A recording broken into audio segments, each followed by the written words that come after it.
But the aim of the cold call is not to sell over the phone. The aim of the cold call is to sell the appointment. It is not to sell the product or the service. If you get on a cold call with a prospect and you're talking about the product or the service, there will be no need for the physical appointment. There will be no need because you've already said everything over the phone. And all the doubts, previous videos I've shared, all the doubts concerning the cold calls work, we've addressed them. All thoughts around are cold calls worth it? Remember, it's not just the only strategy. As a salesperson, if you're attacking a sales target, don't approach it like the cold call is the only way you want to go about meeting the sales targets. You must have multiple channels and multiple expressions through which you want to exceed that sales target that's given to you. And one key thing, of course, to make targets to exceed sales targets is to establish the right culture, the right routines that you're going to follow consistently over a prolonged period. Because if you do the same thing every day, repeatedly, consistently, there will be results, there will be positive outcomes, which will be sales. Now, after you've gotten the appointment, next thing you want to do, of course, don't call the prospect to reconfirm the appointment. Don't say, Mr. Prospect, just remind you that we're meeting today by 12 noon. Doing that will give the prospect a license to reschedule the meeting or cancel the meeting. Another thing is this: great prospects are busy. They are busy. So anybody who is going to give you time is not because they don't have any other things to do at that time. That's why they're giving that time. It means that the impression you've created today is that what you're about to offer, or the reason for this discussion, or they meeting you in their scale of preference, they are willing to reprioritize what they have in their scale of preference and put you first. So you see, the moment you've been able to get an appointment, you've achieved something great in the mind of a prospect. I dare say that once you have the appointment, most of the work is almost done. Well, most of the work is almost done. At least you've initiated something major that you can use to leverage and move towards the close. Now, when you're going for the appointment, ladies and gentlemen, your mindset should be that you need to start the conversation. Don't go in for an appointment and the prospect says, yes, from what company? Okay, you're the one who called me the other day telling me about something you had to offer. Okay, but okay, tell me about yourself. Okay, how can I know you? No, don't run the conversation that way. If the prospect is the one asking you the questions, it's going to be difficult to close. You want to be the one asking the questions. You need to lead the conversation. Selling is not talking. Marketing and sales are not the same thing. Marketing explains. Marketing talks. Marketing passes the message across to create awareness. But sales is not trying to create awareness. Sales is trying to identify the need you have and leverage on the awareness of marketing to help you make a decision. And for that to happen, to identify the needs or desires or aspirations of a prospect, you need to ask questions. You can't look at a prospect on the outside and have an idea of what the needs are. When it comes to using words, understand that the purpose of words is to create pictures and images in the mind of a person. When somebody says asset protection, for example, that word created a picture in his or her mind. The funny thing is, if another person uses that word, asset protection, it may not create the same picture it created in the mind of the prospect. It may create another picture. Maybe not totally different, maybe not like opposites, but maybe something close. Maybe not something not too far, but it may not be the exact same picture. Because of that, it's important that the words the prospect uses are the words you use so that you don't mistakenly assume that you understand what the prospect is saying and you use another word. Because in the prospect's mind, asset protection may create this image. In your mind, investment is what to create that image. And maybe asset protection for you creates another image. I hope you're with me. So you don't want a case where the prospect gives you a word, then you choose another word, which creates another picture in the mind of the prospect. Therefore, he assumes that you have another understanding of what you have to offer him. Because of this, you want to ensure that you are the one who makes them speak first, then you mirror their words. And I've said all that to say this. When you walk into the meeting, begin the conversation. Start the conversation. Oh, good afternoon, Mr. Prospect. Thanks so much for having me here today. My name is, I work with. When we have meetings like this, we like to ask our clients a few questions, just 3 to 4 questions to see how we can be of help to them. Hope you don't mind. Can we go ahead, please? And he says, yes, please, go ahead. A lot of times, we always tell our salespeople, if you can, go with 2 people, go with a colleague. You should be 2 in that meeting, if you can. Because there are some cases where you can't go with anybody. You just have to stay. You just have to go on your own. I understand that. Now, when you go together with someone, that's why I'm using the word we, so that we can be able to, because you're 2 in the meeting. Now, when you go together, make sure that you're the one person does the speaking at every point in time. You don't want to go for a meeting and 2 people are interchanging words and the prospect's moving like this during the conversation. No. Let one person do the asking. Let one person do the talking. At maybe the end of one person's conversation, the second person can step in and conclude the conversation. Or the second person just keeps quiet all through. It's still fine. Ladies and gentlemen, when you go for these meetings, after asking questions, to make it effective, you want to make sure that the questions you have are written. And you walk the prospect through these 3 to 4 questions you already have. The purpose of these questions are to profile the prospects. The purpose of these questions are to give the conversation a soft landing so that you can be able to build rapport. It's also so that the prospect can open up and give you a feel of who they really are and what it is about them. To make this effective, you want to start with general questions. General questions are questions around business generally, life generally, the state of the economy generally, how things are going in the world. General questions. Because those general questions opens up a prospect to tell you their view of the world. Now, how do you go about bringing up these general questions? You ask using the method of open-ended questions. There are 2 types of questions you can ask in a sales conversation. You can ask either open-ended questions or closed-ended questions. Open-ended questions begin the sales conversation. Closed-ended questions close the sales conversation. So this means when you start a sales conversation, open it up by using an open-ended question. And open-ended questions are questions that can't be answered with a single word, like yes, no, 2 p.m., rice, beans. What did you eat for lunch? Rice. What time is it? 2 p.m. It can't be answered with a single word or syllable. There are questions that require some level of explanation. So position the question to be a question that requires some level of explanation. There are trainings we do on how you can ask open-ended questions so that the prospect can open up completely. You cannot meet the prospect and say, how is business today? You wouldn't get so much information. So, but you need to know how to ask open-ended questions correctly. And when you ask open-ended questions correctly, from there, when you start to listen, you can build rapport, you can profile the prospects, you can determine who the decision makers are, you can build some level of urgency and ask your follow-up questions. So make sure that after your questions are asked, you spend time listening. You see, because the listening part is where trust is built. And people buy from you if they know you. They like you and they trust you. They know you because of the marketing that has been done. They like you because you built rapport with them, you dress well, you speak well, you presented yourself well. They trust you because you listen to them to understand them. So you want to listen with rapt attention.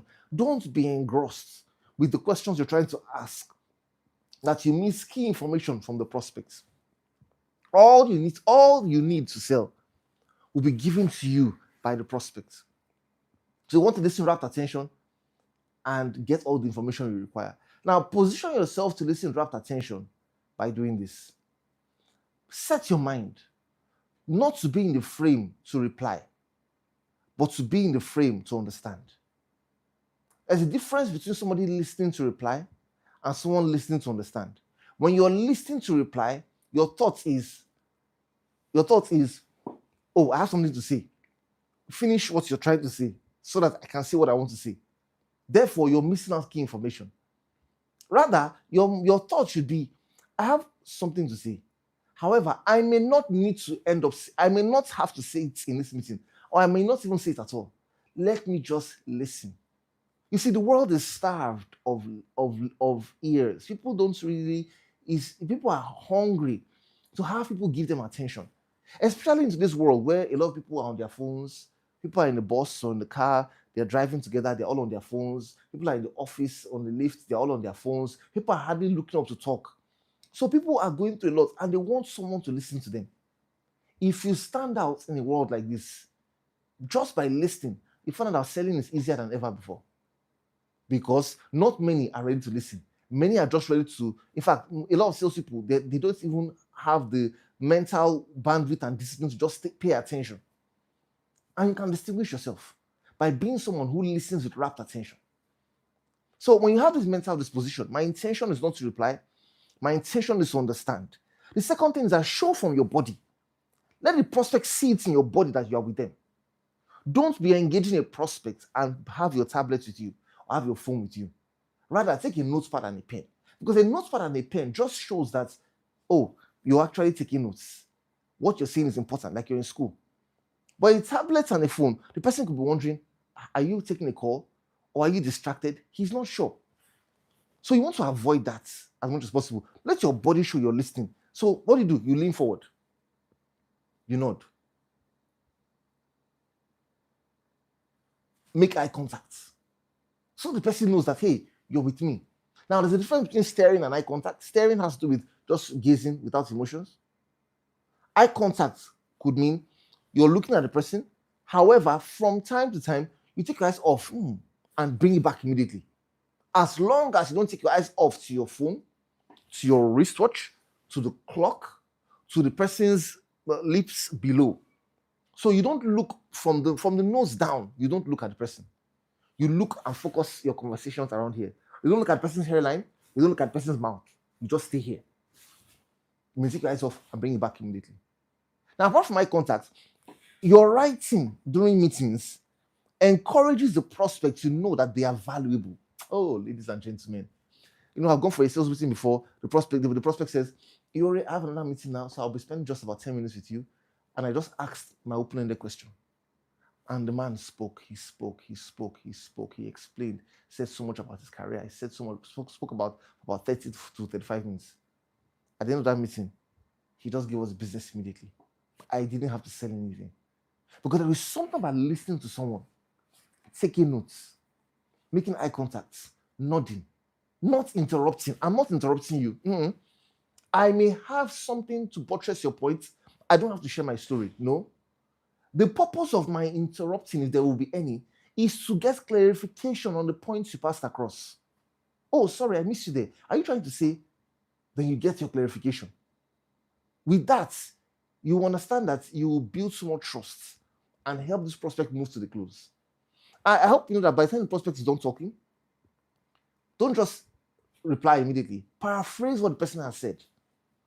After paraphrasing, saying it in your own words, making reference to some of the exact words you use to describe exactly his points in that conversation, you then move to communicating the value you have to offer. Now, when it's time to communicate value, now, ladies and gentlemen, these questions, these open-ended questions you've asked, that will lead to you listening like this. Your follow-up questions should go through. Go through your follow-up questions. Ask your other questions. But after asking your questions, please remember, you need to start to communicate value. Don't start to communicate value until you've asked at least 3 questions. Don't say things like, oh, the person already told me what he wanted. I just started communicating. No, that's not how it works. The more time you spend with questions, the faster it will save you time to close at the end. If you don't spend time with questions at the beginning, the close at the end can become a little dicey. So spend time with questions and save yourself time at the end of the conversation. When you get to the end of the conversation, please, ladies and gentlemen, start to communicate value. When I say end of the conversation, I mean after, well, not end of the conversation, but my point is that when you get to after asking your questions and listening, start to communicate value. Sales is also called the communication of value.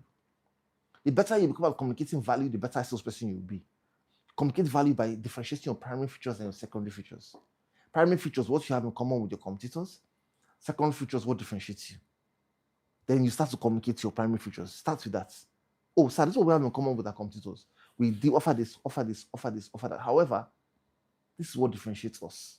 We have this, we have that, we have this, we have that. You list them out in a methodological order, so that when a prospect has to deliberate, he can deliberate with your differences and not deliberate with your similarities. When he's trying to think about whether he should make a decision, he's trying to his thoughts are going through his mind on the conversations he had that day and the decisions he's trying to make. He'll be thinking within your differences and not within your similarities, and this will give you a leverage in the conversation.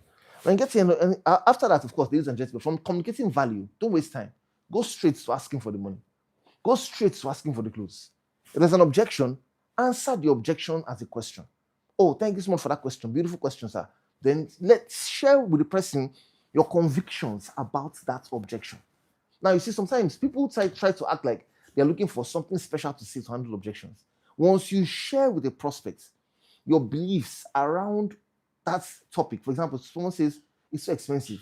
Do you believe it's expensive? If you believe it's expensive, it will show in your tone of voice. It will show in everything you're going to say. So even if you're saying something scripted, that belief would mask the communication of what you're saying. So establish it first. That's why you see the greatest sale you must make is selling the product yourself. Establish it first that your product, the value is far more greater than the price and it's not expensive. When you establish that, when the person gives you an objection, you'll be able to handle it better. And it's the same for every other type of objection you probably face. Now, just in case you're saying, what if the person I'm speaking to is not a decision maker?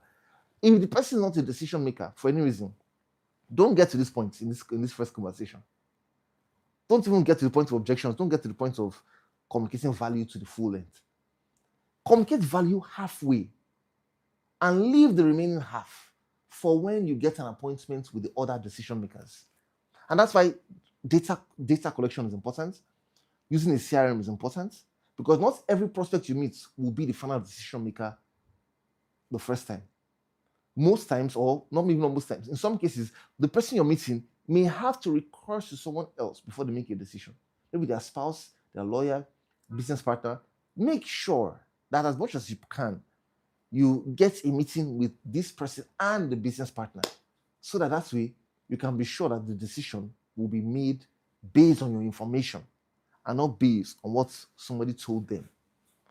Ladies and gentlemen, thanks for watching today's video. If you haven't liked today's video, please like. Well, I'm sure this is best to you. Like, if you haven't watched the next video, watch the next video. If you haven't subscribed, you can subscribe here as well.